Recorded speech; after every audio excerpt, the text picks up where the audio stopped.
ਸਾਹਿਬ ਜੀ।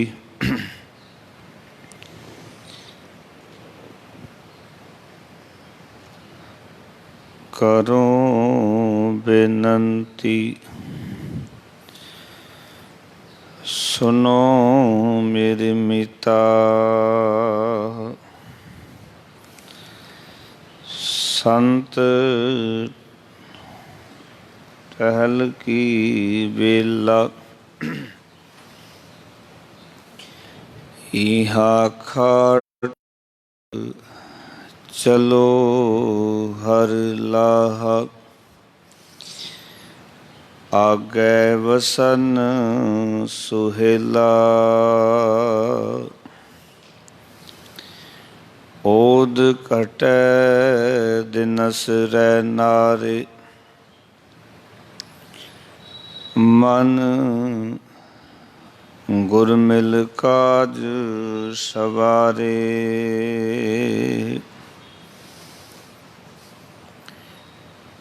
ਓਦ ਘਟੈ ਦਿਨਸ ਰਹਿ ਨਾਰੇ, ਮਨ ਗੁਰ ਮਿਲ ਕਾਜ ਸਵਾਰੇ।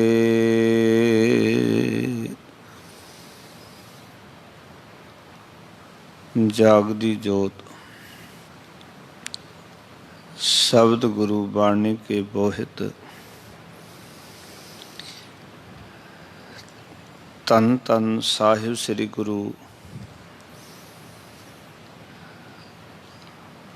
ਗ੍ਰੰਥ ਸਾਹਿਬ ਮਹਾਰਾਜ ਜੀ ਦੇ ਪਾਵਨ ਪਵਿੱਤਰ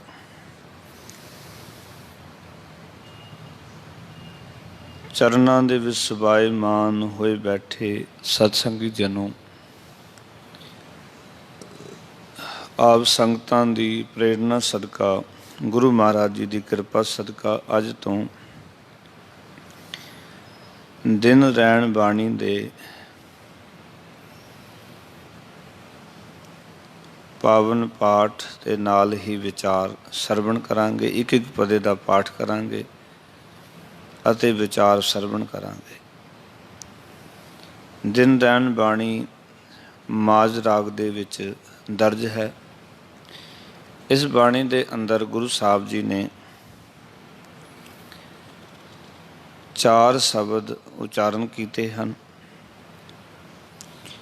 ਇਹ ਬਾਣੀ ਗੁਰੂ ਅਰਜਨ ਦੇਵ ਜੀ ਮਹਾਰਾਜ ਜੀ ਦੀ ਉਚਾਰਨ ਕੀਤੀ ਹੋਈ ਪਾਵਨ ਅੰਕ 136 ਅੰਕ ਤੋਂ ਆਰੰਭ ਹੁੰਦੀ ਹੈ। ਸ਼ੁਰੂਆਤ ਹੈ ਸੇਵੀਂ ਸਤਿਗੁਰ ਆਪਣਾ ਹਰ ਰੈਣ, ਆਪ ਤਿਆਗ ਸਰਨੀ ਪਵਾਂ, ਮੁਖ ਬੋਲੀ ਮਿੱਠੜੇ ਬੈਣ। ਔਰ ਸਤਿਗੁਰੂ ਜੀ ਨੇ ਇਸ ਬਾਣੀ ਦੇ ਰਾਹੀਂ ਦਿਨ ਰਾਤ ਅਸੀਂ ਕਿਹੜੇ ਕੰਮ ਕਰੀਏ, ਜਿਨ੍ਹਾਂ ਕੰਮਾਂ ਦੇ ਰਾਹੀਂ ਅਸੀਂ ਪ੍ਰਭੂ ਦੇ ਨਾਲ ਮਿਲ ਸਕਦੇ ਹਾਂ, ਅਕਾਲ ਪੁਰਖ ਦੇ ਨਾਲ ਸਾਡੀ ਸਾਂਝ ਕਿਵੇਂ ਬਣ ਸਕਦੀ ਹੈ, ਉਹ ਕਿਹੜੇ ਕੰਮ ਨੇ ਜਿਹੜੇ ਸਾਨੂੰ ਪਰਮਾਤਮਾ ਦੇ ਨੇੜੇ ਕਰ ਸਕਦੇ ਹਨ। ਅਸਲ ਵਿੱਚ ਜੇ ਆਪਾਂ ਆਪਣੇ ਕੀਤੇ ਹੋਏ ਕਰਮਾਂ ਨੂੰ ਰੋਜ਼ ਵਾਚ ਲਈਏ,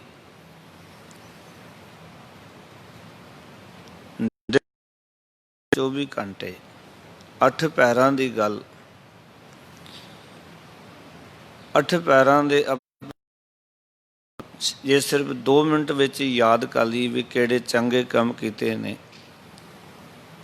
ਕਿਹੜੇ ਮਾੜੇ ਕੰਮ ਕੀਤੇ ਹਨ, ਤਾਂ ਪਿਆਰ ਵੱਲੋਂ ਸੱਚ ਜਾਣਨਾ, ਜੀਵਨ ਜਿਹੜਾ ਸਾਡਾ ਉਹ ਸੁਖਮਈ ਹੋ ਸਕਦਾ ਹੈ, ਆਨੰਦਮਈ ਹੋ ਸਕਦਾ ਹੈ। ਕਿਉਂਕਿ ਸਾਨੂੰ ਇਤਨਾ ਕੁਝ ਕਰਨ ਦੇ ਨਾਲ ਹੀ ਆਪਣੇ ਜੀਵਨ ਦੇ ਘਾਟੇ ਵਾਧੇ ਦੀ ਪਰਚੋਲ ਹੋ ਜਾਵੇਗੀ ਵੀ ਸਾਡੇ ਜੀਵਨ ਵਿੱਚੋਂ ਕੀ ਘਟ ਰਿਹਾ ਹੈ ਅਤੇ ਕੀ ਵੱਧ ਰਿਹਾ ਹੈ, ਅਸੀਂ ਜੀਵਨ ਵਿੱਚ ਰੋਜ਼ ਕੀ ਹਾਸਲ ਕਰ ਰਹੇ ਹਾਂ ਅਤੇ ਕੀ ਗਵਾ ਰਹੇ ਹਾਂ। ਸੋ ਇਹ ਬਾਣੀ ਗੁਰੂ ਸਾਹਿਬ ਜੀ ਨੇ ਸਾਨੂੰ ਦਿਨ ਰਹਿਣ ਦੇ ਅਧੀਨ ਬਖਸ਼ੀ ਹੈ। ਸੋ ਆਓ ਗੁਰੂ ਸਾਹਿਬ ਜੀ ਨੇ ਜੋ ਪਾਵਨ ਪਹਿਲੇ ਸ਼ਬਦ ਦੇ ਰਾਹੀਂ ਸਾਨੂੰ ਉਪਦੇਸ਼ ਬਖਸ਼ਿਸ਼ ਕੀਤਾ, ਇਸ ਦਾ ਪਾਠ ਕਰਾਂਗੇ, ਨਾਲ ਹੀ ਵਿਚਾਰ ਸਰਵਣ ਕਰਾਂਗੇ। ਸਾਰੀਆਂ ਸੰਗਤਾਂ ਮਨੋਬਿਰਤੀਆਂ ਇਕਾਗਰ ਕਰੋ ਜੀ, ਪਿਆਰ ਸਹਿਤ ਗੁਰਫਤਿਹ ਦੀ ਸਾਨ ਕਰੋ। ਆਖੋ ਜੀ ਵਾਹਿਗੁਰੂ ਜੀ ਕਾ ਖਾਲਸਾ, ਵਾਹਿਗੁਰੂ ਜੀ ਕੀ ਫਤਿਹ। ਮਾਝ ਮਹਿਲਾ ਪੰਜਵਾਂ। ਦਿਨ ਰੈਣ ਇਕ ਓੰਕਾਰ, ਸਤਿਗੁਰ ਪ੍ਰਸਾਦ। ਸੇਵੀ ਸਤਿਗੁਰ ਆਪਣਾ, ਹਰ ਸਿਮਰੀ ਦਿਨ ਸਭ ਰੈਣ। ਆਪ ਤਿਆਗ ਸਰਣੀ ਪਵਾਂ,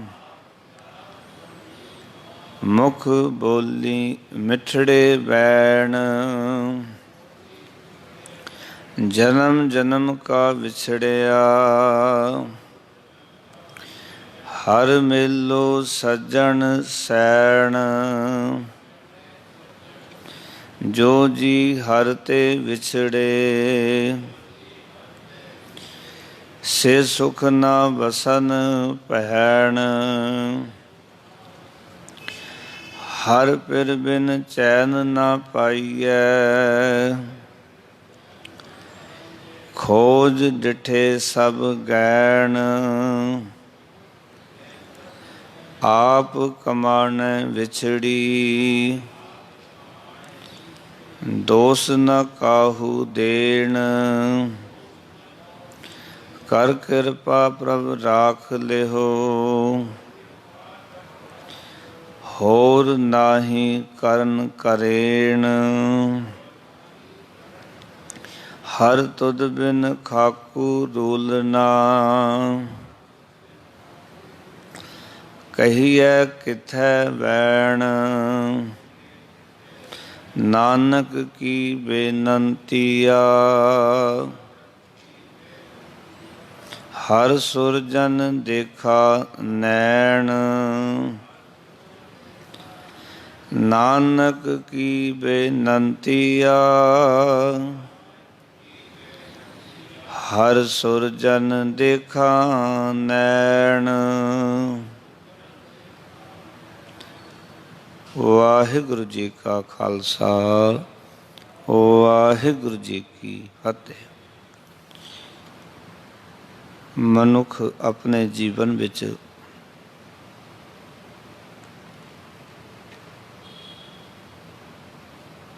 ਮਿਲੇ ਹੋਏ ਇਸ ਵਕਤ ਨੂੰ ਦਿਨ ਅਤੇ ਰਾਤ ਕਰਕੇ ਇੱਕ ਦਿਨ ਸਾਰਾ ਸਰਮਾਇਆ ਮੁਕਾ ਲੈਂਦਾ ਹੈ, ਲੁਟਾ ਲੈਂਦਾ ਹੈ। ਸਭ ਕੁਝ ਜੀਵਨ ਦਾ ਇੱਕ ਸਰਮਾਇਆ ਇਸ ਦੇ ਕੋਲੋਂ ਇੱਕ ਦਿਨ ਖਤਮ ਹੋ ਜਾਂਦਾ ਹੈ।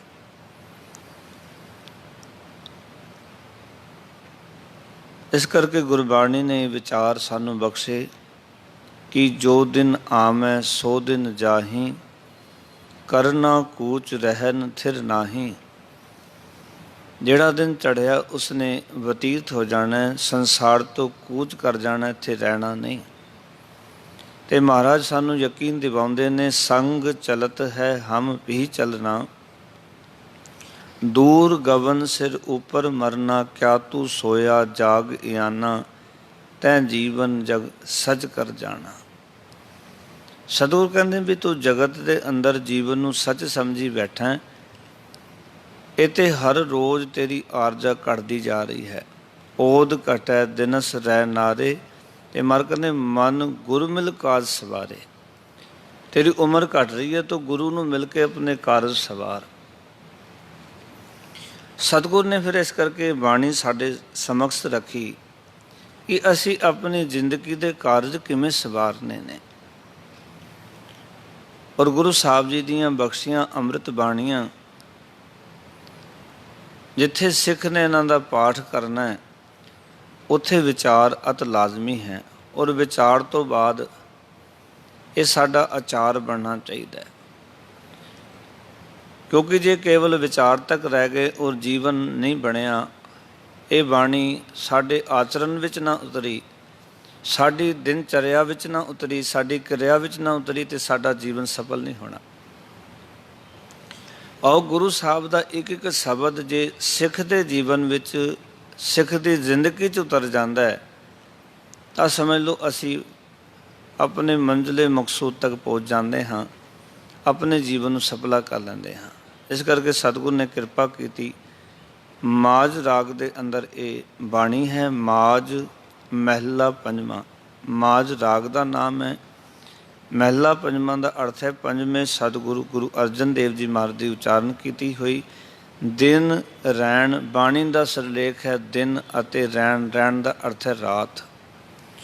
ਇੱਕ ਓੰਕਾਰ ਸਤਿਗੁਰ ਪ੍ਰਸਾਦ, ਮੰਗਲਾਚਰਨ ਹੈ ਅਕਾਲ ਪੁਰਖ ਇੱਕ ਹੈ। ਸਤਿਗੁਰੂ ਦੀ ਕਿਰਪਾ ਦੇ ਰਾਹੀਂ ਉਸ ਪਰਮੇਸ਼ਰ ਦੀ ਪ੍ਰਾਪਤੀ ਹੁੰਦੀ ਹੈ। ਹੁਣ ਗੁਰੂ ਸਾਹਿਬ ਜੀ ਨੇ ਸ਼ੁਰੂਆਤ ਕੀਤੀ, ਆਖਣ ਲੱਗੇ ਸੇਵੀ ਸਤਿਗੁਰ ਆਪਣਾ, ਹਰ ਸਿਮਰੀ ਦਿਨ ਸਭ ਰੈਣ। ਇਹ ਗੱਲ ਕਿਸ ਨੂੰ ਆਖੀ ਜਾ ਰਹੀ ਹੈ? ਇੱਥੇ ਇੱਕ ਅੱਖਰ ਆਇਆ ਸੀ, ਸੁਖ ਨਾ ਵਸਨ ਭੈਣ। ਆਓ ਕਿ ਜਿਵੇਂ ਕੋਈ ਵੀਰ ਆਪਣੀ ਭੈਣ ਨੂੰ ਆਪਣੇ ਜੀਵਨ ਦੀਆਂ ਗੱਲਾਂ ਦੱਸ ਰਿਹਾ ਹੋਵੇ ਵੀ ਮੇਰੀ ਭੈਣ ਮੇਰੇ ਨਾਲ ਇਹ ਕੁਝ ਵਰਤ ਰਿਹਾ, ਮੇਰੀ ਭੈਣਾ ਮੇਰੇ ਨਾਲ ਇਹ ਕੁਝ ਵਰਤ ਰਿਹਾ। ਆਓ ਕਿ ਇਹ ਬਾਣੀ ਇੱਕ ਭੈਣ ਨੂੰ ਸੰਬੋਧਨ ਹੈ। ਜਿਵੇਂ ਵੀਰ ਆਪਣੇ ਭੈਣ ਨੂੰ ਕੋਈ ਗੱਲ ਕਰਦਾ ਹੈ, ਇਸ ਤਰ੍ਹਾਂ ਸਤਿਗੁਰੂ ਜੀ ਨੇ ਇੱਥੇ ਇਹ ਸੰਬੋਧਨ ਕੀਤਾ ਹੈ ਆਪਣੀ ਭੈਣ ਨੂੰ। ਤੇ ਸਾਡੀ ਭੈਣ ਕੌਣ ਹੈ? ਉਹ ਹੈ ਸਤ ਸੰਗਤ। ਉਹ ਨੇ ਸਾਡੇ ਜੀਵਨ ਦੇ ਕਰਮ। ਇਸ ਕਰਕੇ ਸਾਹਿਬ ਗੁਰੂ ਅਰਜਨ ਦੇਵ ਜੀ ਮਹਾਰਾਜ ਆਖ ਰਹੇ ਨੇ ਸੰਬੋਧਨ ਕਰਦਿਆਂ ਕਿ ਹੇ ਮੇਰੀ ਭੈਣ, ਸੇਵੀ ਸਤਿਗੁਰ ਆਪਣਾ, ਵੀ ਪ੍ਰਭੂ ਮਿਹਰ ਕਰੇ ਮੈਂ ਆਪਣੇ ਗੁਰੂ ਦੀ ਸ਼ਰਨ ਪਵਾਂ, ਆਪਣੇ ਸਤਿਗੁਰੂ ਨੂੰ ਸੇਵਾਂ, ਆਪਣੇ ਸਤਿਗੁਰੂ ਨੂੰ ਸਿਮਰਾਂ। ਹਰ ਸਿਮਰਨੀ ਦਿਨ ਸਭ ਰੈਣ, ਤੇ ਮੈਂ ਆਪਣੀ ਜ਼ਿੰਦਗੀ ਦੇ ਸਾਰੇ ਦਿਨ ਤੇ ਸਾਰੀਆਂ ਹੀ ਰਾਤਾਂ ਪਰਮਾਤਮਾ ਦਾ ਸਿਮਰਨ ਕਰਦੀ ਰਹਾਂ। ਹੇ ਭੈਣ, ਜੇ ਪ੍ਰਭੂ ਮੇਰੇ ਉੱਤੇ ਮਿਹਰ ਕਰੇ। ਔਰ ਇੱਕ ਭੈਣ ਨੂੰ ਸੰਬੋਧਨ ਹੈ। ਜਿਵੇਂ ਗੱਲਾਂ ਬਾਤਾਂ ਚੱਲਦੀਆਂ ਨੇ ਇੱਕ ਭੈਣ ਤੇ ਭਰਾ ਦੇ ਵਿੱਚ, ਇਸ ਤਰ੍ਹਾਂ ਜੋ ਗੁਰੂ ਨਾਨਕ ਦੇ ਘਰ ਦਾ ਇਹ ਵਿਧਾਨ ਰਿਹਾ ਹੈ ਕਿ ਸਤਿਗੁਰੂ ਨੇ ਜਿਤਨੀਆਂ ਵੀ ਬਾਣੀਆਂ ਨੇ, ਕਿਤੇ ਮਨ ਨਾਲ ਗੱਲਾਂ ਕੀਤੀਆਂ, ਕਿਤੇ ਸਤਿਗੁਰ ਨਾਲ ਗੱਲਾਂ ਕੀਤੀਆਂ, ਕਿਤੇ ਮਤ ਰੂਪੀ ਮਾਂ ਨਾਲ ਗੱਲਾਂ ਕੀਤੀਆਂ ਨੇ। ਇਸ ਤਰ੍ਹਾਂ ਆਪਸ ਦੇ ਵਿੱਚ ਵਿਚਾਰ ਹੈ, ਇੱਕ ਦੂਜੇ ਦੇ ਨਾਲ ਆਪਣੀ ਗੱਲ ਸਾਂਝੀ ਕਰਨੀ ਹੈ। ਇੱਕ ਹੋਰ ਦਾਸ ਬੇਨਤੀ ਕਰੇ, ਜੀਵਨ ਵਿੱਚ ਸਾਡੇ ਜੋ ਵੀ ਉਤਰਾਅ ਚੜਾਓ ਨੇ, ਦੁੱਖ ਸੁੱਖ ਨੇ, ਖੁਸ਼ੀ ਗਮੀ ਹੈ, ਚੰਗਾ ਜਾਂ ਮਾੜਾ ਹੈ, ਜੇ ਆਪਾਂ ਇਹ ਸਾਰੀਆਂ ਚੀਜ਼ਾਂ ਆਪਣੇ ਨਾਲ ਇਕੱਠੀ ਕਰੀ ਜਾਵਾਂਗੇ, ਇਹ ਵਿਚਾਰ ਕਰਕੇ ਜਾਣਾ। ਅਸੀਂ ਕਿਸੇ ਨਾਲ ਸ਼ੇਅਰ ਨਹੀਂ ਕਰਦੇ, ਉਹਨਾਂ ਗੱਲਾਂ ਬਾਤਾਂ ਨੂੰ ਕਿਸੇ ਨਾਲ ਸਾਂਝਾ ਨਹੀਂ ਕਰਦੇ। ਉਹ ਗੱਲਾਂ ਬਾਤਾਂ ਸਾਡੇ ਜੀਵਨ ਵਿੱਚ ਇੱਕ ਐਸਾ ਫਤੂਰ ਬਣ ਜਾਂਦੀਆਂ ਹਨ ਜੋ ਸਾਡੇ ਦਿਲ ਦਿਮਾਗ ਦੇ ਵਿੱਚ ਹਰ ਵੇਲੇ ਚੱਲਣਾ ਸ਼ੁਰੂ ਹੋ ਜਾਂਦੀਆਂ ਨੇ, ਅਤੇ ਸਾਡਾ ਮਨ ਨਾ ਬਾਣੀ 'ਚ ਲੱਗਦਾ ਹੈ, ਨਾ ਪਾਠ 'ਚ ਲੱਗਦਾ ਹੈ, ਨਾ ਸਾਡਾ ਮਨ ਉਸ ਦੀ ਬੰਦਗੀ 'ਚ ਲੱਗਦਾ ਹੈ। ਔਰ ਅੱਜ ਬਹੁਤ ਸਾਰੇ ਲੋਕ ਨੇ ਜਿਨ੍ਹਾਂ ਦਾ ਇਹ ਕਹਿਣਾ ਵੀ ਸਾਡਾ ਮਨ ਬਾਣੀ 'ਚ ਨਹੀਂ ਜੁੜਦਾ। ਇਸ ਦਾ ਅਰਥ ਇਹ ਹੈ ਕਿ ਉਹ ਜੋ ਕੁਝ ਕਰਦੇ ਹਨ, ਜਦ ਉਹਨਾਂ ਦੇ ਅੰਦਰ ਜਿਹੜੇ ਵਿਚਾਰ ਫੁਰਦੇ ਹਨ, ਉਹ ਫੁਰਨੇ ਕਿਸੇ ਨਾਲ ਸਾਂਝੇ ਨਹੀਂ ਕਰਦੇ ਆਪਣੇ। ਜਦੋਂ ਤੱਕ ਜੀਵਨ ਦੇ ਅੰਦਰ ਉਪਜੇ ਹੋਏ ਵਿਚਾਰ ਸਮਾਜ ਸੰਸਾਰ 'ਚ ਵਿਚਰਦੀਆਂ ਅੰਦਰ ਆਈਆਂ ਧਾਰਨਾਵਾਂ, ਉਹ ਅਸੀਂ ਇੱਕ ਦੂਜੇ ਨਾਲ ਸਾਂਝੀ ਨਹੀਂ ਕਰਦੇ, ਅਤੇ ਸੱਚ ਜਾਣਨਾ ਉਹ ਧਾਰਨਾਵਾਂ ਸਾਡੇ ਜੀਵਨ 'ਚ ਪੱਕ ਜਾਣੀਆਂ, ਸਾਡੀ ਬਿਰਤੀ ਨੂੰ ਡੋਲਣ ਤੋਂ ਮਜਬੂਰ ਕਰ ਦਿੰਦੀਆਂ ਹਨ। ਅਸੀਂ ਹਰ ਵੇਲੇ ਡੋਲਦੇ ਰਹਿੰਦੇ ਹਾਂ, ਔਰ ਡੋਲਣਾ ਹੀ ਅਸਲ 'ਚ ਵੱਡਾ ਦੁੱਖ ਦਾ ਕਾਰਨ ਹੈ। ਪਰਮਾਤਮਾ ਦਾ ਸਿਮਰਨ ਨਹੀਂ ਹੁੰਦਾ। ਸਿਮਰਨ ਉਦੋਂ ਹੀ ਹੋਵੇਗਾ ਜਦੋਂ ਆਪਣੇ ਦਿਲ ਦੇ ਸਾਰੇ ਭੇਦ ਇੱਕ ਦੂਜੇ ਦੇ ਨਾਲ ਸਾਂਝੇ ਕਰਾਂਗੇ, ਜਾਂ ਇੱਕ ਦੂਜੇ ਨਾਲ ਬਾਤਾਂ ਕਰਾਂਗੇ। ਅਤੇ ਜਿਵੇਂ ਇੱਕ ਵੀਰ ਭੈਣ ਦੇ ਨਾਲ ਗੱਲਾਂ ਕਰ ਰਿਹਾ, ਇਸ ਤਰ੍ਹਾਂ ਸਤਿਗੁਰੂ ਕਹਿੰਦੇ ਨੇ ਕਿ ਹੇ ਮੇਰੀ ਭੈਣ, ਜੇ ਪ੍ਰਭੂ ਮਿਹਰ ਕਰੇ, ਅਕਾਲ ਪੁਰਖ ਵਾਹਿਗੁਰੂ ਕਿਰਪਾ ਕਰੇ ਤੇ ਮੈਂ ਗੁਰੂ ਦੀ ਸਰਨੀ ਪਵਾਂ, ਆਪਣੇ ਸਤਿਗੁਰੂ ਨੂੰ ਸੇਵਾਂ, ਆਪਣੇ ਸਤਿਗੁਰੂ ਨੂੰ ਸਿਮਰਾਂ, ਆਪਣੇ ਸਤਿਗੁਰੂ ਨਾਲ ਜੁੜਾਂ। ਤੇ ਸਤਿਗੁਰੂ ਨਾਲ ਜੁੜ ਕੇ ਕਰਾਂ ਕਿ ਹਰ ਸਿਮਰਨੀ ਦਿਨ ਸਭ ਰਹਿਣ। ਸਭ ਦਾ ਅਰਥ ਇੱਥੇ ਸਭ ਦੇ ਭੱਬੇ ਨੂੰ ਲੱਗੀ ਹੈ ਸਿਆਰੀ। ਗੁਰਬਾਣੀ ਵਿੱਚ 3 ਤਰ੍ਹਾਂ ਦੇ ਸਭ ਆਉਣਗੇ, ਸੱਸਾ ਤੇ ਭੱਬੇ ਨੂੰ ਸਿਆਰੀ। ਇਹ ਬਹੁਵਚਨ ਵਾਸਤੇ, ਸੱਸਾ ਸਤਰੀਲਿੰਗ ਵਾਸਤੇ ਆਏਗਾ, ਸੱਸਾ ਤੇ ਭੱਬੇ ਨੂੰ ਔਂਕੜ ਇੱਕ ਵਚਨ ਵਾਸਤੇ ਆਏਗਾ। ਇਹ 3 ਰੂਪ ਸਾਡੇ ਸਾਹਮਣੇ ਬਾਣੀ ਪੜ੍ਹਦਿਆਂ ਆਉਣੇ ਨੇ। ਜਦੋਂ ਤੁਸੀਂ ਸਹਿਜ ਪਾਠ ਕਰਨਾ, ਅਖੰਡ ਪਾਠ ਕਰਨਾ, ਬਾਣੀ ਪੜ੍ਹਨੀ ਹੈ, ਤੇ ਸਭ ਦੇ 3 ਰੂਪ ਨੇ। ਜਿੱਥੇ ਬਹੁਵਚਨ ਵਾਸਤੇ ਵਰਤਿਆ ਜਾਏਗਾ ਉੱਥੇ ਸਭ ਦੇ ਭੱਬੇ ਨੂੰ ਸਿਆਰੀ ਲੱਗੀ ਹੋਏਗੀ। ਜਿੱਥੇ ਇੱਕ ਵਚਨ ਪੁਰਲਿੰਗ ਵਾਸਤੇ ਤੇ ਸਭ ਦੇ ਭੱਬੇ ਨੂੰ ਔਂਕੜ ਮਿਲੇਗੀ ਸਾਰੀਆਂ ਥਾਵਾਂ ਤੇ। ਜਿੱਥੇ ਇਸਤਰੀ ਲਿੰਗ ਵਾਸਤੇ ਅੱਖਰ ਆਏਗਾ, ਪਾਓ ਕਿ ਅੱਗੇ ਇਸਤਰੀ ਲਿੰਗ ਦੀ ਗੱਲ ਚੱਲ ਰਹੀ ਹੈ, ਉੱਥੇ ਸਭ ਜਿਹੜਾ ਅੱਖਰ ਹੈ ਉਹ ਮੁਕਤਾ ਹੋਏਗਾ। ਵੈਸੇ ਵੀ ਸਭ ਅੱਖਰ ਪੜਨਾਉਣ ਹੈ, ਜਿਵੇਂ ਨਾਉਣ ਅਤੇ ਪੜਨਾਉਣ, ਦਿਨ ਤੇ ਰਾਤ ਨਾਉਣ ਨੇ, ਤੇ ਜਿਹੜਾ ਸਭ ਹੈ ਇਹ ਪੜਨਾਉਣ ਹੈ ਦਿਨ ਅਤੇ ਰਾਤ ਦਾ। ਆਓ ਸਤਿਗੁਰੂ ਜੀ ਕਹਿ ਰਹੇ ਨੇ ਕਿ ਸਾਰੇ ਦਿਨ ਅਤੇ ਸਾਰੀਆਂ ਰਾਤਾਂ ਜਿਹੜੀਆਂ ਨੇ, ਹੇ ਮੇਰੀ ਭੈਣ, ਮੈਂ ਪਰਮਾਤਮਾ ਦਾ ਸਿਮਰਨ ਕਰਦਾ ਰਹਾਂ, ਵਾਹਿਗੁਰੂ ਨੂੰ ਯਾਦ ਕਰਦਾ ਰਹਾਂ। ਹੁਣ ਯਾਦ ਕਰਨ ਦਾ ਤਰੀਕਾ ਕੀ ਹੈ? ਯਾਦ ਕਰਨ ਵਾਲੇ ਨੂੰ ਕੀ ਕੁਝ ਕਰਨਾ ਪੈਣਾ? ਜੇ ਪਰਮਾਤਮਾ ਨੂੰ ਯਾਦ ਕਰਨਾ ਹੈ, ਵਾਹਿਗੁਰੂ ਜੀ ਦੇ ਨਾਲ ਜੁੜਨਾ ਹੈ, ਤੇ ਸਤਿਗੁਰੂ ਕਹਿੰਦੇ ਆਪ ਤਿਆਗ ਸਰਨੀ ਪਵਾਂ, ਮੁਖ ਬੋਲੀ ਮਿਠੜੇ ਬੈਣ। ਆਖਣ ਲੱਗੇ ਸਤਿਗੁਰੂ ਮਾਲਕ ਦੇ ਸਰਨੀ ਪੈਣ ਦਾ ਜੋ ਤਰੀਕਾ ਹੈ, ਮਾਲਕ ਦੇ ਚਰਨਾਂ ਨਾਲ ਜੁੜਨ ਦਾ ਜੋ ਤਰੀਕਾ ਹੈ, ਉਹ ਤਰੀਕਾ ਹੈ ਆਪ ਤਿਆਗ। ਆਪਾ ਭਾਉ ਤਿਆਗ ਕੇ, ਆਪਣੀ ਹੋਮੈ ਨੂੰ, ਹੰਕਾਰ ਨੂੰ ਤਿਆਗ ਕੇ, ਤੇ ਮਰ ਕਹਿੰਦੇ ਸਰਨੀ ਪਵਾਂ, ਮੈਂ ਸਤਿਗੁਰੂ ਦੀ ਸਰਨ ਪਵਾਂ। ਇਹਦਾ ਅਰਥ ਹੈ ਜੇ ਗੁਰੂ ਦੇ ਕੋਲ ਆਉਣਾ, ਗੁਰੂ ਦੇ ਅੱਗੇ ਨਤਮਸਤਕ ਹੋਣਾ ਹੈ,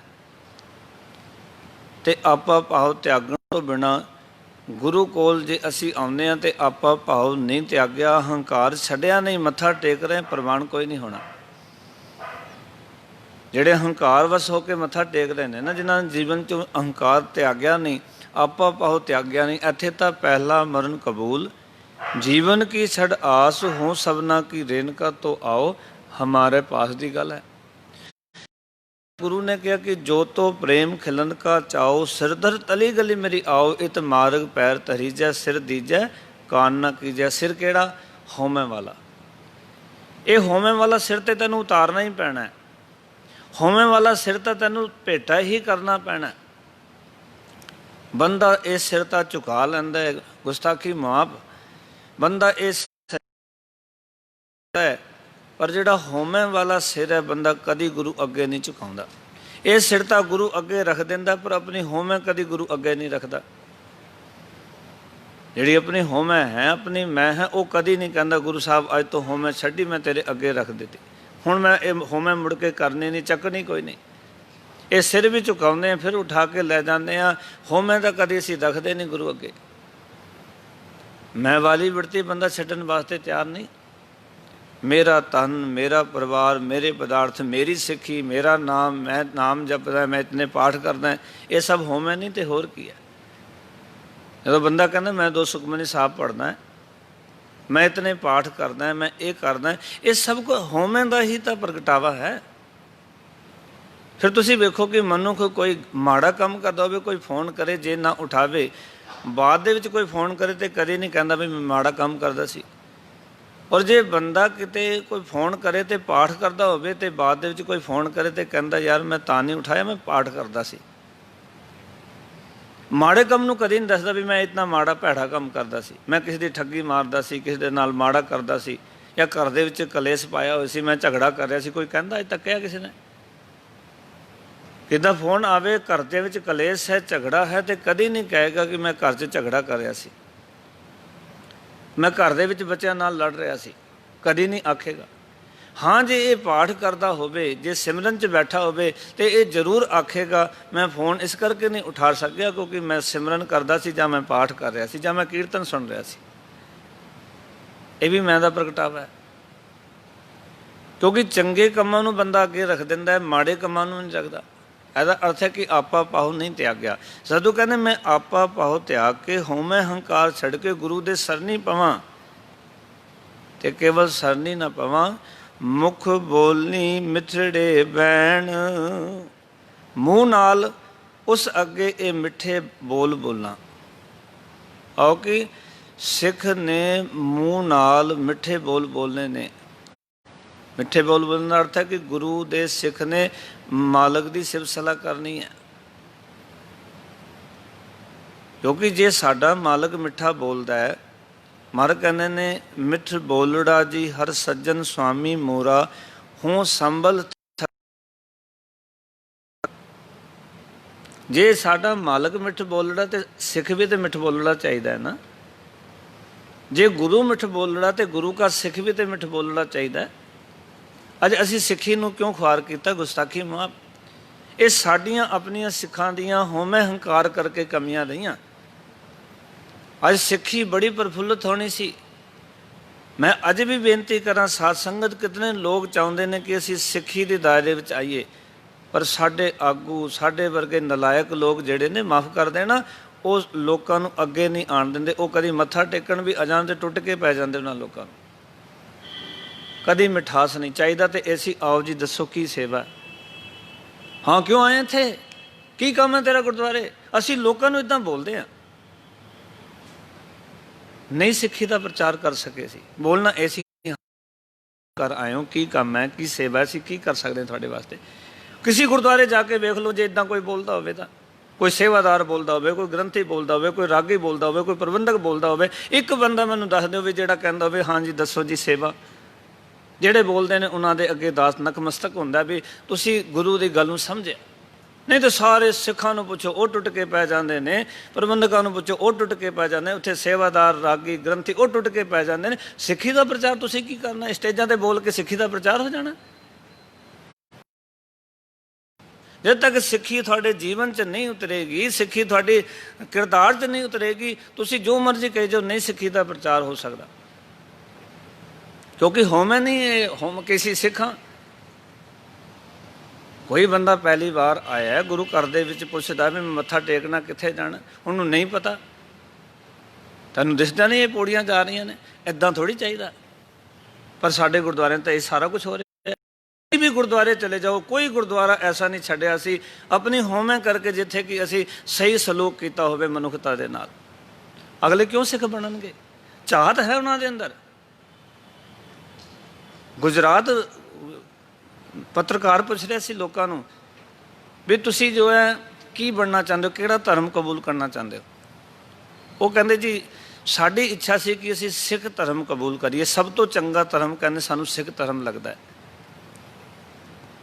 पर कहते सिखां दे तो अपने मामले झगड़े नहीं मुकते, इन्हां दे सिखां दियां ते अपने चौधरां नहीं मुकदियां। सिख धर्म सब तो वधिया धर्म है, पर ये चौधरां किते मुक जाण, इस करके असी बौद्धी धर्म अपनाउण जा रहे। उन्होंने बौद्धी धर्म अपनाया, वो सिख बन सकते सी, उन्होंने इच्छा सी सिख बनन दी। पर साडे जिहड़े आगू ने, साडे जिहड़े लोग ने, उन्होंने सारा सिखी का बेड़ा गर करके रखा है। मैं एक बेनती करा, सिखी का प्रचार करने का तरीका यही है, जे तुसी टैक्सी ड्राइवर हो ना तो सवारी नाल इस तरह बोलो, अगले कहन भी अगली बारी सिख की टैक्सी फड़नी असी। पर जे तुसी वेव गलत करते हो, व्यवहार गलत करते हो, गलत तरीके नाल बोलते हो, तो अगले कहते सिख तां जी बड़े माड़े होंदे आ। सतगुर कहते ने आप त्याग सरनी पवां मुख बोली मिठड़े बैण, मुख तो मैं मिठे वचन बोला। एक दास बेनती करे, लिखिया कहने कोयल काको देत है, कागा कास्यों लेत। कोयल किसी को कुछ देंदी नहीं है, पर देखना कोयल नूं लोग सुनना पसंद करते हैं, और कां किसी तो कुछ लैंदा नहीं है। ਕੋਇਲ ਕਿਤੇ ਬੈਠੀ ਹੋਵੇ, ਲੋਕ ਉਹਦਾ ਗੀਤ ਸੁਣਨਾ ਪਸੰਦ ਕਰਦੇ ਆ, ਪਰ ਕਾਂ ਕਿਤੇ ਘਰ ਦੇ ਬਨੇਰੇ 'ਤੇ ਆ ਕੇ ਬਹਿ ਜਾਏ ਨਾ, ਲੋਕ ਵੱਟੇ ਮਾਰ ਕੇ ਉਡਾ ਦਿੰਦੇ ਨੇ। ਉਹਦੀ ਕੁਰਖਤ ਆਵਾਜ਼ ਚੰਗੀ ਨਹੀਂ ਲੱਗਦੀ। ਕੋਇਲ ਕਾਕੋ ਦੇਤ ਹੈ, ਕਾਗਾ ਕਾਸੋ ਲੇਤ, ਮਿੱਠੇ ਮਿੱਠੇ ਬੋਲ ਕਰ ਸਭ ਕੇ ਮਨ ਹਿਰਲੇਤ। ਕੋਇਲ ਮਿੱਠਾ ਬੋਲਦੀ, ਸਾਰਿਆਂ ਦੇ ਮਨ ਨੂੰ ਹਿਰ ਲੈਂਦੀ ਆਪਣੇ ਵੱਲ। ਸਿੱਖੀ ਗੁਰੂ ਨਾਨਕ ਪਾਤਸ਼ਾਹ ਨੇ ਕਿਉਂ 3.5 ਕਰੋੜ ਸਿੱਖ ਬਣਾ ਦਿੱਤੇ, ਅਸੀਂ ਤਾਂ 2 ਕਰੋੜ ਵੀ ਨਹੀਂ ਰਹੇ। ਗੁਰੂ ਨਾਨਕ ਦੀ ਜਮਾਨ 84। ਗੁਰੂ ਨਾਨਕ ਸੱਜਣ ਠੱਗ ਦੇ ਕੋਲ ਵੀ ਗਿਆ ਤੇ ਨਿਮਰਤਾ ਵਿੱਚ ਜਾ ਕੇ ਵਰਤੇ ਉੱਥੇ ਸਤਿਗੁਰੂ। ਜੇ ਗੁਰੂ ਸਾਹਿਬ ਬੱਲੀ ਗੰਧਾਰੀ ਕੋਲ ਗਏ ਤੇ ਉੱਥੇ ਜੋ ਕੋੜੇ ਬਚਨ ਨਹੀਂ ਬੋਲੇ ਬਾਪੂ ਨਾਨਕ ਨੇ। ਜੇ ਉਹ ਹਮਜਾ ਕੌਂਸ ਗਏ ਤੇ ਉੱਥੇ ਵੀ ਪਿਆਰ ਭਰੇ ਬੋਲ ਸਤਿਗੁਰਾਂ ਨੇ ਬੋਲੇ। ਸੱਜਣ ਠੱਗ, ਬੱਲੀ ਗੰਧਾਰੀ, ਕਲਯੁਗੀ ਪਾਂਡਾ, ਜਿਨ੍ਹਾਂ ਇੱਥੇ ਤੱਕ ਕਿ ਕੋਡਾ ਰਾਖਸਸ ਵਰਗੇ ਬੰਦਿਆਂ ਕੋਲ ਗਏ, ਉੱਥੇ ਵੀ ਐਸੇ ਬਚਨ ਬੋਲੇ ਕਿ ਇੱਕ ਰਾਖਸਸ ਆਪਣੀ ਬਿਰਤੀ ਨੂੰ ਤਿਆਗ ਕੇ ਸਿੱਖ ਬਣ ਗਿਆ। ਅਸੀਂ ਸਿੱਖਾਂ ਨੂੰ ਸਿੱਖ ਨਹੀਂ ਰਹਿਣ ਦਿੱਤਾ। ਅਸੀਂ ਸਿੱਖ ਨਾ ਬਣ ਸਕੇ, ਕਿਉਂਕਿ ਆਪਾ ਪਾਓ ਤਿਆਗਣ ਤੋਂ ਬਿਨਾਂ ਇਹ ਗੱਲ ਨਹੀਂ ਬਣੇਗੀ। ਆਪਾ ਪਾਓ ਤਿਆਗ ਕੇ ਸਰ ਨਹੀਂ ਪੈਣਾ। ਫਿਰ ਜੀਵਨ ਵਿੱਚ ਮਿੱਠੇ ਬਚਨ ਬੋਲਣੇ ਨੇ। ਸਾਨੂੰ ਅਹਿਸਾਸ ਹੋਣਾ ਚਾਹੀਦਾ ਸੀ ਗੁਰੂ ਨਾਨਕ ਦੇ ਸਿੱਖ ਹਾਂ। ਸਾਡੇ ਕਰਕੇ ਕੋਈ ਸਿੱਖੀ ਤੋਂ ਨਾ ਟੁੱਟ ਜਾਏ। ਸਾਡੇ ਕਰਕੇ ਕੋਈ ਜੇ ਗੁਰੂ ਨਾਨਕ ਦੇ ਨੇੜੇ ਹੋਣਾ ਚਾਹੁੰਦਾ, ਕਿਤੇ ਐਸਾ ਨਾ ਹੋਵੇ ਅਸੀਂ ਰੁਕਾਵਟ ਬਣ ਜਾਈਏ। ਅਸੀਂ ਅੱਜ ਨਹੀਂ ਕਰ ਪਾ ਰਹੇ। ਫਿਰ ਮਹਾਰਾਜ ਕਹਿੰਦੇ ਨੇ, ਕਹਿੰਦੇ ਇੱਕ ਤਾਂ ਤੂੰ ਜੀਵਨ ਦੇ ਅੰਦਰ ਦਿਨ ਰਾਤ ਮਿੱਠੇ ਬਚਨ ਬੋਲਣੇ ਨੇ। ਬੰਦਾ ਪਤਾ ਕੀ ਕਰਦਾ ਹੈ ਕਿ ਦੂਜਿਆਂ ਦੇ ਸਾਹਮਣੇ ਮਿੱਠੇ ਬਚਨ ਬੋਲਦਾ, ਘਰ ਦੇ ਵਿੱਚ ਕੋੜੇ ਬਚਨ ਬੋਲਦਾ, ਫਿਰ ਕੈਸੇ ਗੱਲ ਬਣੇਗੀ। ਅੰਦਰੋਂ ਤੇ ਬਾਹਰੋਂ ਇੱਕ ਹੋਣ ਦਾ ਮਤਲਬ ਕੀ ਹੈ ਗੁਰਬਾਣੀ ਦੇ ਵਿੱਚ? ਉਸ ਦਾ ਮਤਲਬ ਹੀ ਇਹ ਹੈ ਕਿ ਜਿਸ ਤਰ੍ਹਾਂ ਮੈਂ ਲੋਕਾਂ ਦੇ ਸਾਹਮਣੇ ਪੇਸ਼ ਹੋਣਾ ਹੈ, ਉਸ ਤਰ੍ਹਾਂ ਮੈਂ ਆਪਣੇ ਘਰ ਪਰਿਵਾਰ ਦੇ ਵਿੱਚ ਵੀ ਪੇਸ਼ ਹੋਣਾ ਹੈ। ਸਿੱਖੀ ਬੜੀ ਵਿਸ਼ਾਲ ਹੈ। ਸਤਿਗੁਰ ਅਗਲੇ ਬਚਨ ਕਰਦੇ ਨੇ, ਜਨਮ ਜਨਮ ਕਾ ਵਿਛੜਿਆ ਹਰ ਮੇਲੋ ਸੱਜਣ ਸੈਣ। ਆਖਣ ਲੱਗੇ, ਹੇ ਸਤਿਗੁਰੂ, ਮੈਨੂੰ ਸੱਜਣ ਪ੍ਰਭੂ ਨੂੰ, ਸੱਜਣ ਪਰਮਾਤਮਾ ਨੂੰ ਮਿਲਾ ਦੇ, ਕਿਉਂਕਿ ਮੇਰਾ ਮਨ ਕਈ ਜਨਮਾਂ ਤੋਂ ਉਸ ਪਰਮਾਤਮਾ ਨਾਲੋਂ ਵਿਛੜਿਆ ਹੋਇਆ। ਕਈ ਜਨਮਾਂ ਦਾ, ਲੰਬੇ ਸਮੇਂ ਤੋਂ ਵਿਛੜਿਆ ਹੋਇਆ, ਲੰਬੇ ਵਿਛੋੜੇ ਪਏ ਹੋਏ ਨੇ। ਤੇ ਇਹ ਸਤਿਗੁਰ ਤੇਰੇ ਚਰਨਾਂ 'ਚ ਬੇਨਤੀ ਹੈ, ਮੈਨੂੰ ਸੱਜਣ ਪ੍ਰਭੂ ਨਾਲ ਮਿਲਾ ਦੇ, ਕਿਉਂਕਿ ਉਸ ਪਰਮਾਤਮਾ ਨਾਲ ਜੁੜ ਜਾਵਾਂਗਾ ਤੇ ਮੇਰਾ ਇਤਨਾ ਵੱਡਾ ਜਿਹੜਾ ਜੋ ਪਿੱਛੇ ਅਸੀਂ 12 ਮਾਂਝ ਪੜ੍ਹ ਕੇ ਆਏ ਨਾ, ਕਿਰਤ ਕਰਮ ਕੇ ਵਿਛੜੇ ਕਰ ਕਿਰਪਾ ਮਿਲੋ ਰਾਮ। ਇੱਥੇ ਵੀ ਸਤਿਗੁਰ ਕਿਰਪਾ ਕਰਕੇ ਕਹਿ ਰਹੇ ਨੇ ਕਿ ਮੈਂ ਵਿਛੜਿਆ ਲੰਬੇ ਸਮੇਂ ਦਾ ਤੇ ਮੇਰਾ ਮਨ ਕਈ ਜਨਮਾਂ ਤੋਂ ਵਿਛੜਿਆ। ਹੇ ਸਤਿਗੁਰ ਤੂੰ ਕਿਰਪਾ ਕਰ। ਪਰਮਾਤਮਾ ਸੱਜਣ ਦੇ ਨਾਲ, ਪਰਮਾਤਮਾ ਨੂੰ ਸੱਜਣ ਕਿਹਾ ਗਿਆ। ਤੇ ਤੁਸੀਂ ਪੜ੍ਹਦੇ ਹੋ ਨਾ ਤਨਾਸਰੀ ਰਾਗ ਦਾ ਸ਼ਬਦ ਮਾਰ ਕਹਿੰਦੇ, ਤੁਮਰੀ ਸ਼ਰਨ ਤੁਮਾਰੀ ਆਸਾ ਤੁਮ ਹੀ ਸੱਜਣ। ਸੱਜਣ ਦਾ ਅਰਥ ਹੈ ਪਿਆਰਾ ਮਿੱਤਰ। ਸੁਹੇਲੇ ਦਾ ਅਰਥ ਹੈ ਸੁਖ ਦੇਣ ਵਾਲਾ। ਮੈਂ ਕਹਿੰਦਾ ਰੱਬ ਵਰਗਾ ਸੱਜਣ ਕੋਈ ਨਹੀਂ। ਕਿਉਂ? ਦੋਖਨ ਦੇਖਤ ਹੈ ਪਰ ਦੇਤ ਨਾ ਹਾਰੈ। ਐਸਾ ਸੱਜਣ ਹੈ ਸਾਡੀਆਂ ਗਲਤੀਆਂ ਦੇਖ ਰਿਹਾ ਫਿਰ ਸਾਨੂੰ ਦੇਈ ਜਾਂਦਾ। ਉਸਦੇ ਵਰਗਾ ਸੱਜਣ ਹੋਏਗਾ ਕੋਈ? ਕਈ ਵਾਰੀ ਬੰਦਾ ਸੋਚਦਾ, ਦੇਖੋ ਰੱਬ ਨੂੰ ਵੀ ਮੈਂ ਮੂਰਖ ਬਣਾ ਦਿੱਤਾ, ਰੱਬ ਮੈਨੂੰ ਫਿਰ ਦੇਈ ਜਾਂਦਾ। ਨਹੀਂ ਪਿਆਰਿਓ, ਉਹਦੀ ਇਹ ਸੱਜਣਤਾ ਮਾਲਕ ਦੀ, ਵਾਹਿਗੁਰੂ ਦੀ ਇਹ ਸੱਜਣਤਾ ਹੈ ਕਿ ਉਹ ਦੋਖਨ ਦੇਖਤ ਹੈ, ਸਾਡੀ ਗਲਤੀਆਂ ਦੇਖਦਾ ਫਿਰ ਸਾਨੂੰ ਦਾਤਾ ਦੇਈ ਜਾਂਦਾ। ਉਸਦੀ ਕਿਰਪਾਲਤਾ ਹੈ, ਉਸਦੀ ਬਖਸ਼ਿਸ਼ ਹੈ, ਉਸਦੀ ਰਹਿਮਤ ਹੈ। ਇਸ ਕਰਕੇ ਸਾਹਿਬ ਕਹਿੰਦੇ ਨੇ ਕਿ ਮੈਂ ਵਿਛੜਿਆ ਹੋਇਆ, ਹੇ ਅਕਾਲ ਪੁਰਖ ਵਾਹਿਗੁਰੂ, ਹੇ ਸਤਿਗੁਰੂ ਮੈਨੂੰ ਅਕਾਲ ਪੁਰਖ ਨਾਲ ਦੇ ਨਾਲ ਮੇਲ ਦੇ, ਉਸਦੇ ਨਾਲ ਮੈਨੂੰ ਜੋੜ ਦੇ। ਕਿਉਂ ਜੋੜ ਦੇ? ਕਿਉਂ ਮਨ ਵਿੱਚ ਇਹ ਗੱਲ ਆਈ? ਕਹਿੰਦੇ ਜੋ ਜੀ ਹਰ ਤੇ ਵਿਛੜੇ ਸੇ ਸੁਖ ਨਾ ਵਸਨ ਭੈਣ। ਕਹਿਣ ਲੱਗੇ, ਵੀਰ ਕਹਿ ਰਿਹਾ ਜਿਵੇਂ ਆਪਣੀ ਭੈਣ ਨੂੰ, ਹੇ ਮੇਰੀ ਭੈਣ, ਜਿਹੜੇ ਜੀ ਪਰਮਾਤਮਾ ਤੋਂ ਵਿਛੜੇ ਰਹਿੰਦੇ ਨੇ ਉਹ ਸੁਖ ਨਾਲ ਨਹੀਂ ਬਚ ਸਕਦੇ। ਕਿਉਂਕਿ ਜਿਹੜੇ ਪਰਮਾਤਮਾ ਨਾਲੋਂ ਵਿਛੜੇ ਨੇ, ਪਰਮਾਤਮਾ ਦੀ ਯਾਦ ਜਿਨ੍ਹਾਂ ਦੇ ਜੀਵਨ ਵਿੱਚੋਂ ਚਲੀ ਗਈ ਹੈ, ਉਹ ਕਦੀ ਸੁਖ ਨਹੀਂ ਬਚ ਸਕਦੇ। ਅਸੀਂ ਸੁਖੀ ਵਸਣਾ ਚਾਹੁੰਦੇ ਹਾਂ, ਸੁਖੀ ਰਹਿਣਾ ਚਾਹੁੰਦੇ ਹਾਂ। ਤੇ ਸਤਿਗੁਰ ਕਹਿਣ ਲੱਗੇ, ਹੇ ਭੈਣ, ਜਿਹੜੇ ਜੀਵ ਪਰਮਾਤਮਾ ਤੋਂ ਵਿਛੜੇ ਹੋਏ ਨੇ, ਵਾਹਿਗੁਰੂ ਨਾਲੋਂ ਟੁੱਟੇ ਹੋਏ ਨੇ, ਉਹ ਕਦੀ ਸੁਖੀ ਬਸ ਹੀ ਨਹੀਂ ਸਕਦੇ। ਜੋ ਜੀ ਹਰ ਤੇ ਵਿਛੜੇ, ਜਿਹੜੇ ਹਰੀ ਪਰਮਾਤਮਾ ਨਾਲੋਂ ਵਿਛੜ ਗਏ, ਵਾਹਿਗੁਰੂ ਨਾਲੋਂ ਜਿਨ੍ਹਾਂ ਦੀ ਸਾਂਝ ਟੁੱਟ ਗਈ, ਉਹ ਕਦੀ ਸੁਖੀ ਨਹੀਂ ਹੋ ਸਕਦੇ। ਜਿਤਨਾ ਮਰਜ਼ੀ ਧਨ ਇਕੱਠਾ ਕਰ ਲੈਣ, ਜਿਤਨੇ ਮਰਜ਼ੀ ਪਦਾਰਥ ਇਕੱਠੇ ਕਰ ਲੈਣ, ਕਿਉਂਕਿ ਦੁੱਖ ਦਾ ਕਾਰਨ ਜਾਂ ਸੁੱਖ ਦਾ ਕਾਰਨ ਪਦਾਰਥ ਨਹੀਂ ਹਨ। ਪਦਾਰਥ ਕੇਵਲ ਸਹੂਲਤਾਂ ਨੇ, ਤੇ ਸਹੂਲਤ ਤਾਂ ਸਿਰਫ ਘਰ ਰਹਿਣ ਵਾਸਤੇ ਚਾਹੀਦਾ ਹੈ। ਸਹੂਲਤ ਤਾਂ ਸਿਰਫ ਤਨ ਢਕਣ ਵਾਸਤੇ ਕੱਪੜੇ ਚਾਹੀਦੇ ਨੇ। ਸਹੂਲਤ ਤਾਂ ਬੰਦੇ ਦੀ ਇੰਦੀ ਹੈ। ਬੰਦੇ ਕੋਲ 100 ਕਾਰਾਂ ਖਲੋਤੀਆਂ ਨੇ, 100 ਕਾਰਾਂ ਦੀ ਬੰਦੇ ਨੂੰ ਲੋੜ ਨਹੀਂ ਹੈ। ਉਹ ਸਹੂਲਤ ਵੱਧ ਹੋ ਸਕਦੀ ਹੈ, ਖਿਆਲ ਕਰਨਾ, ਪਰ ਉਸਨੇ ਸਫ਼ਰ ਇੱਕੋ ਹੀ ਗੱਡੀ 'ਚ ਇੱਕ ਵਾਰੀ ਕਰਨਾ। 100 ਕਾਰਾਂ ਦੇ ਵਿੱਚ ਤਾਂ ਨਹੀਂ ਕਰਨਾ ਇੱਕ ਬੰਦੇ ਨੇ ਸਫ਼ਰ। ਕਾਰ ਤਾਂ ਕੋਈ ਚਾਹੀਦੀ ਹੈ। ਹਾਂ, ਅਲੱਗ ਅਲੱਗ ਕਾਰਾਂ ਉਹ ਯੂਜ ਕਰ ਸਕਦਾ ਵੱਖ ਵੱਖ ਸਮੇਂ ਦੇ ਅੰਦਰ, ਪਰ ਇੱਕ ਸਮੇਂ ਤਾਂ ਇੱਕੋ ਹੀ ਚਾਹੀਦੀ ਹੈ। ਇਹ ਜਿਹੜੀਆਂ ਸਹੂਲਤਾਂ ਨੇ ਨਾ, ਸਹੂਲਤਾਂ ਜ਼ਿਆਦਾ ਹੋ ਜਾਣ ਤਾਂ ਵੀ ਬੰਦਾ ਸੁਖੀ ਨਹੀਂ ਹੁੰਦਾ, ਘੱਟ ਜਾਣ ਤਾਂ ਵੀ ਬੰਦਾ ਦੁਖੀ ਨਹੀਂ ਹੁੰਦਾ। ਕਿਉਂਕਿ ਸਹੂਲਤ ਜਿਹੜੀ ਉਹ ਵੱਧ ਘੱਟ ਹੋ ਸਕਦੀ ਹੈ, ਪਰ ਇਸ ਦਾ ਸੁੱਖ ਅਤੇ ਦੁੱਖ ਦੇ ਨਾਲ ਸੰਬੰਧ ਨਹੀਂ ਹੈ। ਅਸੀਂ ਲੋਕਾਂ ਨੇ ਇਸ ਨੂੰ ਹੀ ਸਮਝਿਆ ਹੋਇਆ ਬਸ ਵੀ ਇਹੀ ਸੁੱਖ ਦੁੱਖ ਨੇ। ਜਿਹਦੇ ਕੋਲ ਧਨ ਜ਼ਿਆਦਾ ਉਹ ਸੁਖੀ ਹੈ, ਜਿਹਦੇ ਕੋਲ ਘੱਟ ਹੈ ਉਹ ਦੁਖੀ ਹੈ। ਗੁਰਬਾਣੀ ਇਸ ਤਰ੍ਹਾਂ ਨਹੀਂ ਮੰਨਦੀ। ਗੁਰਬਾਣੀ ਤਾਂ ਇਹ ਮੰਨਦੀ ਹੈ ਕਿ ਜਿਨ੍ਹਾਂ ਦੀ ਲਿਵ ਆਤਮਾ ਨਾਲ ਉਹ ਸੁਖੀ ਨੇ, ਜਿਹੜੇ ਵਾਹਿਗੁਰੂ ਨਾਲ ਜੁੜੇ ਨੇ ਉਹ ਸੁਖੀ ਨੇ, ਜਿਹੜੇ ਰੱਬ ਨਾਲੋਂ ਟੁੱਟ ਗਏ ਉਹ ਦੁਖੀ ਨੇ। ਗੁਰਬਾਣੀ ਇਸ ਤਰ੍ਹਾਂ ਮੰਨਦੀ ਹੈ, ਕਿਉਂਕਿ ਪਰਮਾਤਮਾ ਦੀ ਯਾਦ ਹੈ, ਥੋੜ੍ਹੇ ਵਿੱਚ ਵੀ ਬੰਦਾ ਸੁਖੀ ਹੈ। ਕਿਉਂਕਿ ਉਸ ਪਰਮਾਤਮਾ ਦੇ ਸ਼ੁਕਰ ਸ਼ੁਕਰਾਨੇ ਵਿੱਚ ਹੈ, ਪਰਮਾਤਮਾ ਦੇ ਧੰਨਵਾਦ ਵਿੱਚ ਹੈ ਵੀ ਦਾਤਾ ਤੂੰ ਮੈਨੂੰ ਇਹ ਜੀਵਨ ਦਿੱਤਾ, ਇਹ ਪਰਿਵਾਰ, ਇਹ ਦਾਤਾਂ ਦਿੱਤੀਆਂ, ਜੋ ਵੀ ਕੁਝ ਥੋੜ੍ਹਾ ਬਹੁਤ ਵੀ ਦਿੱਤਾ ਉਹ ਵੀ ਧੰਨਵਾਦ ਕਰਦਾ ਉਸ ਰੱਬ ਦਾ। ਜਾਣਨਾ ਉਹ ਸੁਖੀ ਹੋ ਜਾਂਦਾ ਹੈ। ਦੁਨੀਆ ਦੇ ਸਾਰੇ ਪਦਾਰਥ ਦਿੱਤੇ ਨੇ, ਜੀਵਨ 'ਚ ਧੰਨਵਾਦ ਹੀ ਨਹੀਂ, ਪਰਮਾਤਮਾ ਦਾ ਸ਼ੁਕਰਾਨਾ ਹੀ ਨਹੀਂ, ਲੱਗੀ ਹੋਈ ਹੈ, ਅਜੇ ਵੀ ਘੱਟ ਹੈ, ਅਜੇ ਵੀ ਘੱਟ ਹੈ। ਉਸ ਬੰਦੇ ਨੂੰ ਕੋਈ ਸੁਖੀ ਕਰ ਸਕਦਾ? ਦੁਨੀਆ ਦੀ ਕੋਈ ਤਾਕਤ ਨੂੰ ਸੁਖੀ ਨਹੀਂ ਕਰ ਸਕਦੀ। ਇਸ ਕਰਕੇ ਸਤਿਗੁਰ ਕਹਿੰਦੇ ਨੇ ਜੇ ਪਰਮਾਤਮਾ ਨਹੀਂ ਰਹਿੰਦੇ ਹੈ ਮੇਰੀ ਭੈਣੇ, ਫਿਰ ਕਹਿਣ ਲੱਗੇ ਹਰ ਪਿਰ ਬਿਨ ਚੈਨ ਨਾ ਪਾਈਐ, ਖੋਜ ਡਿਠੇ ਸਭ ਗੈਨ। ਆਖਣ ਲੱਗੇ ਮੈਂ ਸਾਰੇ ਧਰਤੀ ਤੇ ਆਕਾਸ਼ ਖੋਜ ਕੇ ਵੇਖ ਲੈਣੇ। ਗੈਨ ਦਾ ਅਰਥ ਹੈ ਧਰਤੀ, ਆਕਾਸ਼, ਸਾਰਾ ਮੰਡਲ, ਸਾਰਾ ਸੰਸਾਰ, ਧਰਤੀ ਆਕਾਸ਼ ਸਭ ਕੁਝ ਖੋਜ ਕੇ ਵੇਖ ਲੈਣੇ। ਸਤਿਗੁਰ ਕਹਿੰਦੇ ਨੇ ਕਿ ਹਰ ਪਿਰ ਬਿਨ ਚੈਨ ਨਾ ਪਾਈਐ, ਕਿਉਂਕਿ ਪ੍ਰਭੂ ਪਤੀ ਦੇ ਮਿਲਾਪ ਤੋਂ ਬਿਨਾਂ ਆਤਮਿਕ ਸੁੱਖ ਨਹੀਂ ਮਿਲ ਸਕਦਾ, ਅੰਦਰ ਚੈਨ ਨਹੀਂ ਮਿਲ ਸਕਦੀ, ਸ਼ਾਂਤੀ ਨਹੀਂ ਮਿਲ ਸਕਦੀ, ਅੰਦਰ ਆਰਾਮ ਨਹੀਂ ਆ ਸਕਦਾ, ਚੈਨ ਨਾਲ ਉਹ ਬੰਦੇ ਬੈਠ ਨਹੀਂ ਸਕਦੇ। ਕਿਉਂਕਿ ਪਰਮਾਤਮਾ ਦਾ ਮਿਲਾਪ, ਵਾਹਿਗੁਰੂ ਦੀ ਯਾਦ ਅੰਦਰ ਸਾਨੂੰ ਚੈਨ ਨਾਲ ਬਿਠਾ ਸਕਦੀ ਹੈ, ਆਰਾਮ ਨਾਲ ਬਿਠਾ ਸਕਦੀ ਹੈ। ਪਰਮਾਤਮਾ ਦਾ ਮਿਲਾਪ ਹੀ ਸਾਨੂੰ ਆਨੰਦ ਦੇ ਸਕਦਾ ਹੈ। ਉਸ ਦੇ ਮਿਲਾਪ ਤੋਂ ਬਿਨਾਂ, ਪਤੀ ਪਰਮਾਤਮਾ ਦੇ ਮਿਲਾਪ ਤੋਂ ਬਿਨਾਂ ਕਦੀ ਅਸੀਂ ਸੁਖੀ ਨਹੀਂ ਹੋ ਸਕਦੇ।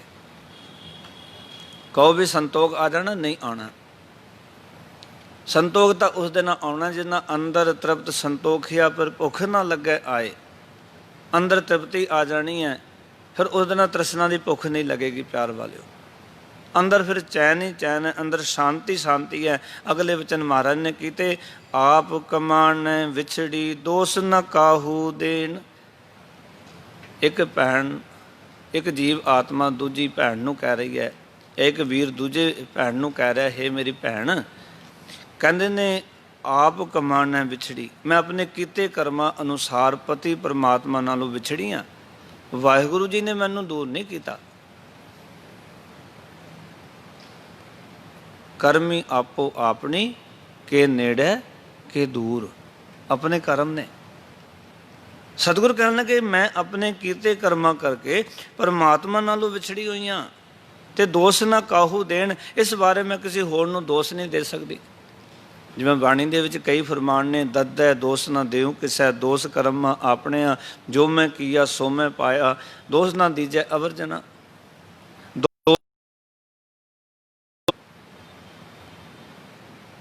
ਉਸ ਨੂੰ ਦੋਸ਼ ਦੇਣ ਦੀ ਲੋੜ ਨਹੀਂ ਹੈ, ਕਿਉਂਕਿ ਦੋਸ਼ ਤਾਂ ਆਪਣੇ ਕਰਮਾਂ ਦਾ ਹੀ। ਅਸੀਂ ਵੈਸੇ ਆਪਣੇ ਜੋ ਵੀ ਕੁਛ ਸਾਡੇ ਜੀਵਨ ਵਿੱਚ ਵਾਪਰਦਾ ਹੈ, ਦੁੱਖ ਆਉਂਦਾ ਹੈ, ਕੋਈ ਪਰੇਸ਼ਾਨੀ ਆਉਂਦੀ ਹੈ, ਅਸੀਂ ਆਪਣੀ ਪਰੇਸ਼ਾਨੀ ਦੁੱਖ ਦਾ ਕਾਰਨ ਦੂਜੇ ਨੂੰ ਦੱਸਦੇ ਨੇ, ਦੋਸ਼ੀ ਦੂਜੇ ਨੂੰ ਠਹਿਰਾਉਂਦੇ ਨੇ।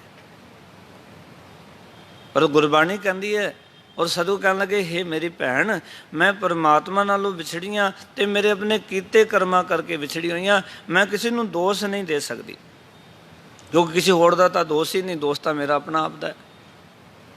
मैं कदी परमात्मा की बंदगी नहीं की, कदे शुभ कर्म नहीं किए, कदी गुरु का आख्या नहीं मनिया, गुरु के बचनों की कमाई नहीं की, इस करके मैं रब नालों विछड़ गई हाँ। तो मैं किनू कहां कि किसी ने मैनू रब नालों दूर कर दिता, मेरे अपने किए हुए कर्म ने। मैनू चाहिए तो यह सी कि काम क्रोध नगर को भरिया मिल साधु खंडल खंडाए। ये नगर भरिया से काम क्रोध नाल, मैं गुरु नू मिल के इन्हां काम क्रोध के नगर नू खाली कर लैंदी, पर मैं कर ही ना सकी कदी। गल तो यह सी ना, गुरु नू मिल के जीवन विचों बुराइयां कढ लैंदी, पर कढ़ियां नहीं कदी भी। फिर महाराज अगले वचन करते ने, कहते कर कृपा प्रभ राख लिहो, होर नाही करन करेन। अनु ये सत्कारवाचक कर कृपा प्रभ राख लिहो, हाहे दी औंकड़ इत्थे उचारण करांगे, ये सत्कारवाचक अखर है। ये बाणी च ध्यान रखना है कि कित्थे सत्कारवाचक है, कित्थे जो बाणी नूं समझांगे। ये वैसे सबजैक्ट है बड़ा औखा, व्याकरण नूं समझना ना गुरु ग्रंथ साहिब दी औखा काम है, क्योंकि किसी थां ते औंकड़ उचारण है, किसी थां ते नहीं उचारण है। हर एक बंदे नूं सबजैक्ट नहीं पता लगता, क्योंकि जिन्ना चिर अर्थ नहीं आते सानूं ते सबजैक्ट समझ च नहीं आता।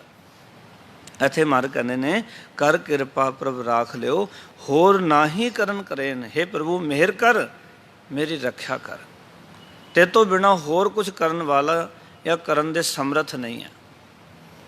तेरे वर्गा सबना गल्लां समर्थ स्वामी, सबना गल्लां दे समर्थ वो अकाल पुरख ही है।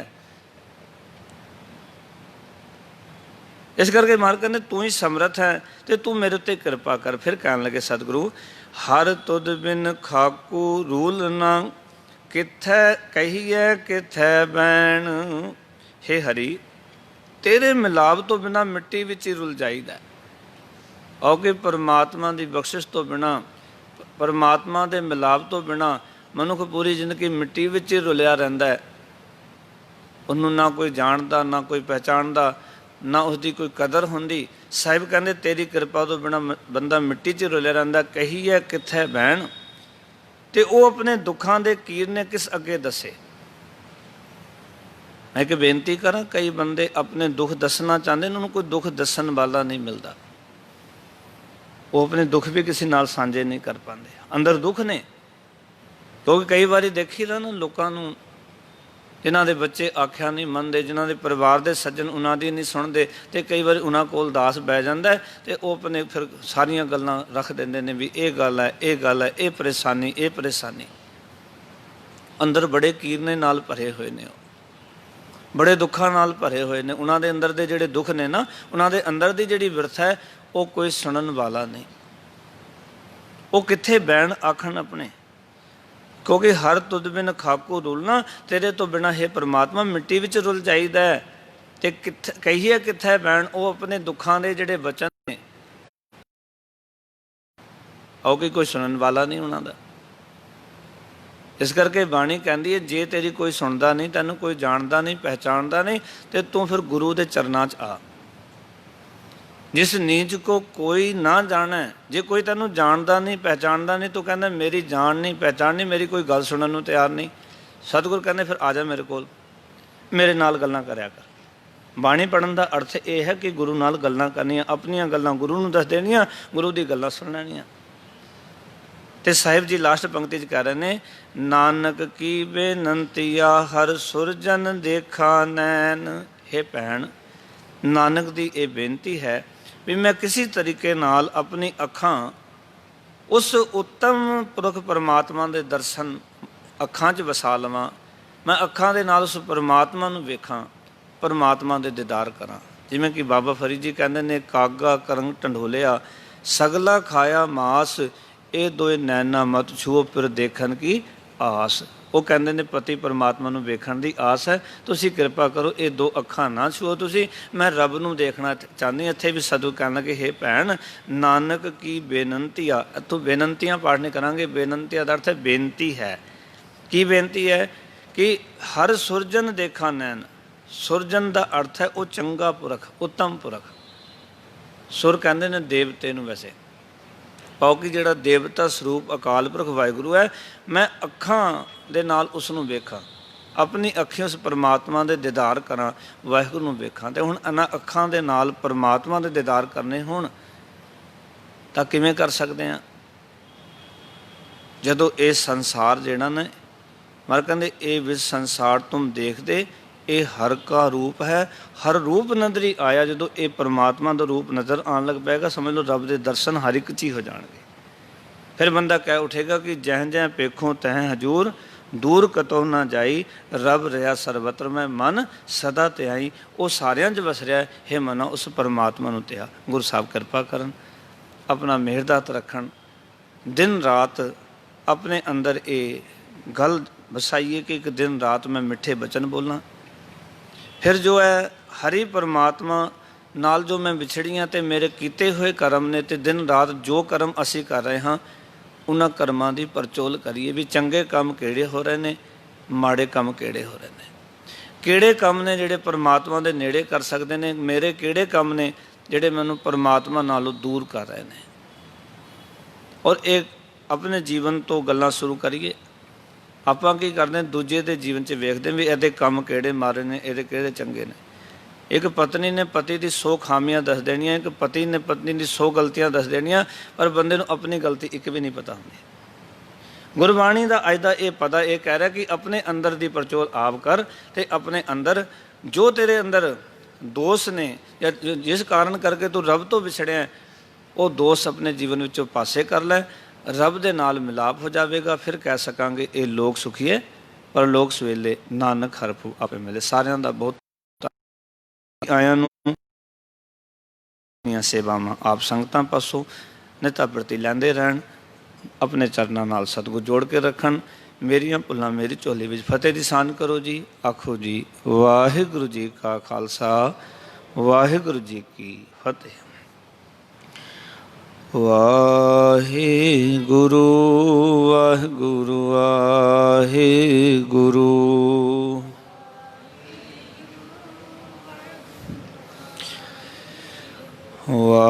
ਵਾਹਿਗੁਰੂ ਵਾਹਿਗੁਰੂ ਵਾਹਿਗੁਰੂ।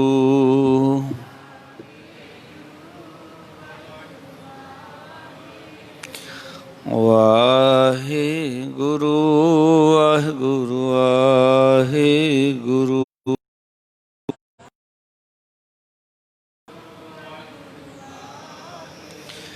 ਵਾਹਿਗੁਰੂ ਵਾਹਿਗੁਰੂ ਵਾਹਿਗੁਰੂ।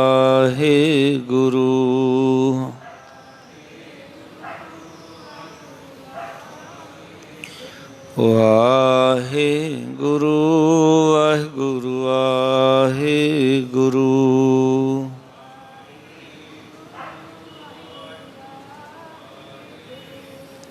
ਵਾਹਿਗੁਰੂ ਜੀ ਕਾ ਖਾਲਸਾ, ਵਾਹਿਗੁਰੂ ਜੀ ਕੀ ਫਤਿਹ।